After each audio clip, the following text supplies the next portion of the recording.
Good morning दोस्तों। तो एक बार फिर से महत्वपूर्ण प्रश्न लेके आए हैं जो कि आने वाले सभी प्रतियोगिता परीक्षा के लिए महत्वपूर्ण होगा। तो इस सेशन में करंट अफेयर्स के बहुत वीवीआई क्वेश्चन आने वाले हैं जो कि आने वाले सभी प्रतियोगिता के लिए महत्वपूर्ण होगा। साथ ही आने की संभावना 100% है, तो आप पूरे वीडियो को जरूर देखिए और सभी के सभी वीवीआई क्वेश्चन हैं।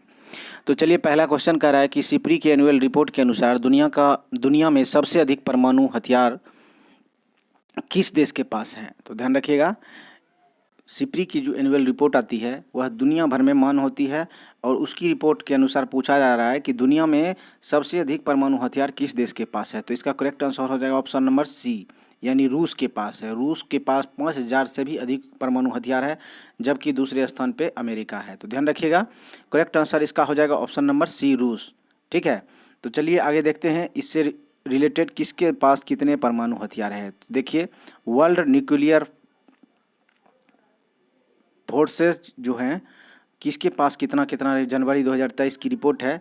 2023 में रूस के पास 5889 परमाणु हथियार थे, जबकि यूएसए के पास 5244, चीन के पास 410, फ्रांस के पास 290, यूके के पास 225, पाकिस्तान के पास 170 और भारत के पास 164। तो ध्यान रखिएगा, भारत का पूछा जाता है तो भारत का जो है इसमें 164 है, जबकि पिछले साल यानी 2022 में भारत के पास 160 था।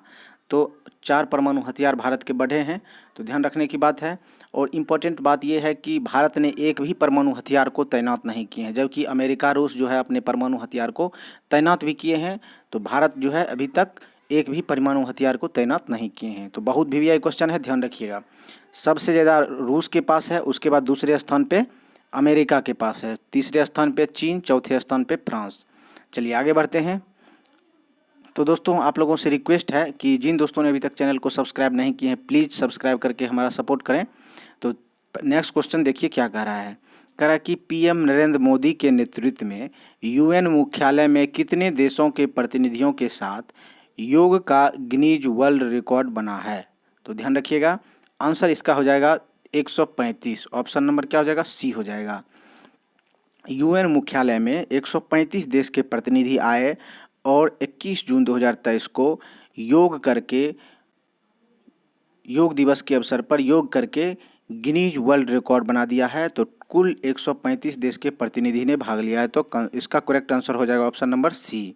ध्यान रखिएगा, बहुत वीवीआई क्वेश्चन है।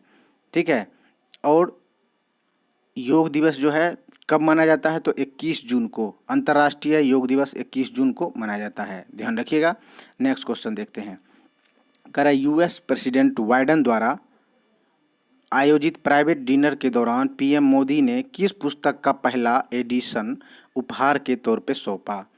तो मोदी जी जो है अमेरिका गए थे, बाइडेन के द्वारा एक प्राइवेट डिनर के दौरान उन्हें एक पुस्तक सौंपा है। तो कह रहा है वह कौन से उपहार के तौर पे पुस्तक सौंपा है। आंसर इसका हो जाएगा ऑप्शन नंबर ए।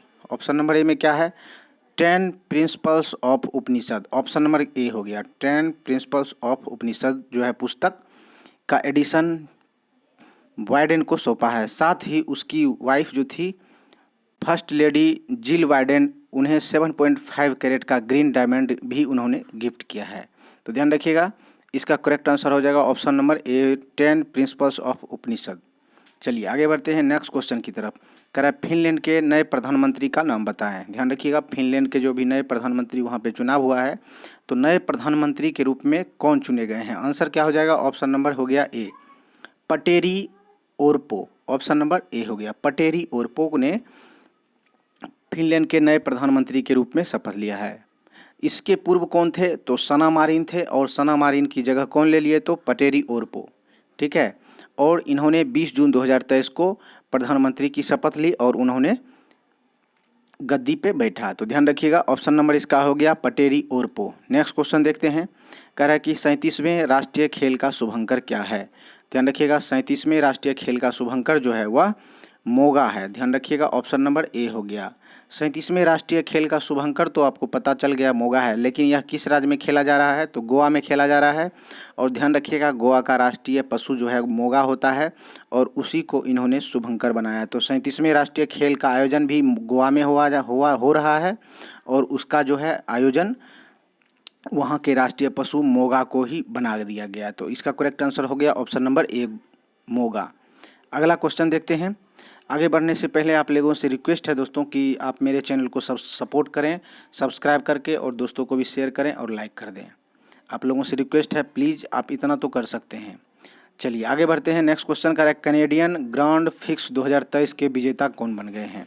तो कैनेडियन ग्रांड फिक्स 2023 के विजेता मैक्स वेरस्टेपेन ने जीत लिया है। तो इसका आंसर करेक्ट हो जाएगा ऑप्शन नंबर बी।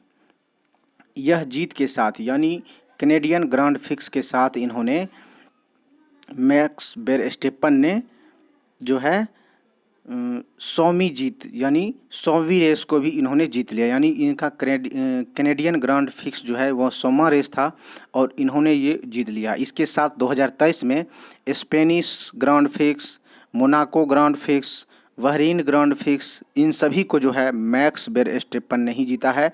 तो करेक्ट आंसर इसका ऑप्शन नंबर इसका हो जाएगा बी। चलिए आगे बढ़ते हैं नेक्स्ट क्वेश्चन की तरफ। कह रहा है कि 45वें यूरोपीय निबंध पुरस्कार किस भारतीय को देने की घोषणा हुई? 45वें यूरोपीय निबंध पुरस्कार जो है अरुंधति राय को देने की घोषणा हुई। तो करेक्ट आंसर ऑप्शन नंबर इसका सी हो गया है। यह अवार्ड जो है 11 सितंबर 2023 को जो है देने की घोषणा हुई है। तो ध्यान रखिएगा, इसका करेक्ट आंसर क्या हो जाएगा? तो अरुंधति राय हो जाएगा। चलिए आगे बढ़ते हैं नेक्स्ट क्वेश्चन की तरफ। करे किस लेखक ने जर्मन बुक ट्रेड शांति पुरस्कार 2023 जीता है? तो ध्यान रखिएगा, आंसर क्या हो जाएगा? आंसर हो जाएगा Salman Rushdie, option number C. Salman Rushdie को जर्मन बुक ट्रेड शांति पुरस्कार 2023 जो है इन्होंने जीत लिया है। तो आंसर क्या हो जाएगा? Option number C, Salman Rushdie. यह घोषणा 19 जून 2023 को हुई और इस पुरस्कार में इन्हें जो है 27,350 US डॉलर के रूप में इन्हें मिलेगा।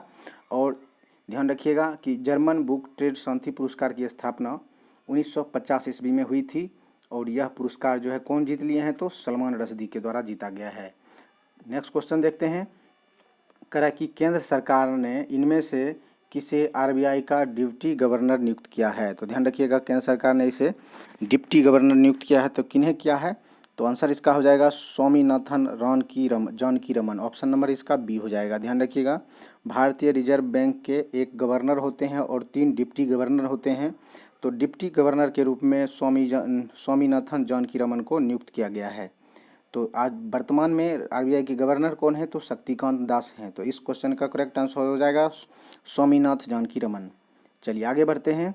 अगला क्वेश्चन कर रहा है कि संयुक्त राष्ट्र लोक सेवा दिवस कब मनाया जाता है? तो ध्यान रखिएगा, संयुक्त राष्ट्र लोक सेवा दिवस जो है वह 23 जून को मनाया जाता है। तो इसका correct answer option number D हो जाएगा। ध्यान रखिएगा, 23 जून को। आगे बढ़ते हैं। कह रहा है सिप्री की एनुअल रिपोर्ट के अनुसार दुनिया में सबसे अधिक परमाणु हथियार किस देश के पास है?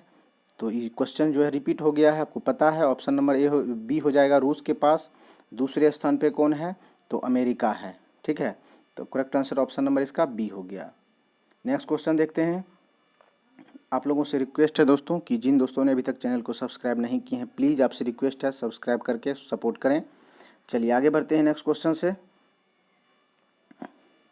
कह रहा चक्रवाती तूफान बिपरजॉय का लैंडफॉल यानी टक्कर गुजरात के किस जिले में हुआ? तो ध्यान रखिएगा, गुजरात के कच्छ जिले में इसका टक्कर हुआ था और वहाँ जान माल की भारी नुकसान हुआ और इस तरह से ये आगे के राज्यों में बढ़ते गया। तो ध्यान रखिएगा, चक्रवाती तूफान बिपरजॉय का लैंडफॉल जो है गुजरात के कच्छ जिले से हुआ था। नेक्स्ट क्वेश्चन बढ़ते हैं आगे। कह रहे किस राज्य की कैबिनेट ने धर्मांतरण विरोधी कानून को वापस लिया है? तो ध्यान रखिएगा, करेक्ट आंसर हो जाएगा ऑप्शन नंबर ए, कर्नाटक। कर्नाटक सरकार के द्वारा जो है भाजपा की जब सरकार थी तो उन्होंने धर्मांतरण विरोधी कानून को लाया था, जबकि कांग्रेस सरकार के द्वारा इन्हें हटा दिया गया है। तो करेक्ट आंसर ऑप्शन नंबर ए हो गया, कर्नाटक। नेक्स्ट क्वेश्चन देखते हैं। कह किस अशांत राज्य में भीड़ ने केंद्रीय मंत्री RK रंजन घर में आग लगा दी है? तो ध्यान रखिएगा, हो जाएगा correct answer Manipur, option number ए। मणिपुर में 2 जनजातियों के बीच हिंसा भड़क गई जिसमें आरक्षण को लेकर मुद्दा है और इस तरह से यह विकराल रूप धर लिया है और 100 से अधिक आदमी की हत्या भी हो चुकी है, साथ ही हजारों की संख्या में घायल हो चुके हैं। तो इस तरह से जो है वहाँ के मंत्री जो हैं उनके घर में भी आग लगा दी गई है। तो करेक्ट आंसर ऑप्शन नंबर इसका हो जाएगा मणिपुर। आगे बढ़ते हैं। नेक्स्ट क्वेश्चन करा है governor of the year award 2023। Governor of the year 2023 award जो है किसे मिला है? आंसर इसका हो जाएगा शक्तिकांत दास। ठीक है, governor of the year reserve bank के गवर्नर को मिला है शक्तिकांत दास। ऑप्शन नंबर इसका क्या हो जाएगा? ए हो जाएगा। ध्यान रखिएगा, करेक्ट आंसर क्या हो गया? शक्तिकांत दास हो गया। आगे बढ़ते हैं, करें central bank of the year award, central bank of the year 2023 award किस केंद्रीय बैंक को मिला है? ध्यान रखिएगा, बहुत वीआई क्वेश्चन है। आंसर इसका क्या हो जाएगा? नेशनल बैंक ऑफ यूक्रेन को मिला है। Option number B, national bank of Ukraine को central bank of the year award से सम्मानित किया गया है। और ये बैंक जो है कोरोना के साथ साथ रूस और यूक्रेन के युद्ध को भी झेला है और उसमें जो है इन्होंने अच्छी तरह से काम किया, इसलिए इन्हें नेशनल बैंक ऑफ यूक्रेन का अवार्ड मिला है 2023 में। ठीक है, तो अगला आंसर क्या हो जाएगा? ऑप्शन नंबर बी हो गया, नेशनल बैंक ऑफ यूक्रेन।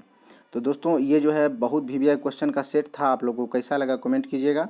आप लोगों से रिक्वेस्ट है कि जिन दोस्तों ने सब्सक्राइब नहीं किए हैं प्लीज़ आपसे रिक्वेस्ट है कर लें। तो चलिए आगे नेक्स्ट वीडियो मैं कल डालता हूँ। आज के लिए यहीं तक, थैंक यू, धन्यवाद।